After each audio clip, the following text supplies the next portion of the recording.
নির্দলীয় ডক্টর রেজা ইনি বহুতবার এই ইউটিউবে থাকে উনি দিনকে দিন কনায় রাতকে রাত কনায় মানুষের ধীরে ধীরে গেছে চরচাপুরি বিভিন্ন জায়গায় গেছে, কিন্তু মির্জাপুরের দল ইউটিউব ইনারে ঠক দিছে, বহুত বড় ঠক দিছে।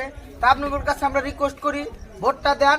আমরা আগামী 9 তারিখে এই ইনাকে যে ঠক দেওয়া ডক্টর রেজাকে যে ঠক দিছে এটার আমরা উত্তর দেবো, তাতে কি কন?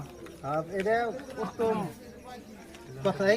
আপনি রেজা আমিনকে আমরা ভোটটা দিব, এটার জন্যই আপনার সবাই ই থাকা লাগবো, রেজা আমিনকে ভোট দেওয়া জিতান লাগবো, রেজা আমিনটা ইনশাআল্লাহ ভোট দিবেন তো ইনশাআল্লাহ। আমরা একটাই দুঃখ, রেজা আমিনকে টিকিটটা না দেওয়াতে খুব দুঃখ পাইছি আর কি। ওইটাই এবার আমরা ওটা প্রমাণ করে দেব, ওটা ভোট দিয়ে আমরা প্রমাণ করে দেব। টিকিট না দেওয়ার জ্বালাটা কি বুঝাই দেবে এবার। আসলে টিকিট করো না রাইট ব্যক্তি করো, যোগ্য ব্যক্তি করো, আমরা এটা দেখাই দেব। যোগ্য ব্যক্তি বড় আমরা টিকিটের প্রয়োজন নেই, আমরা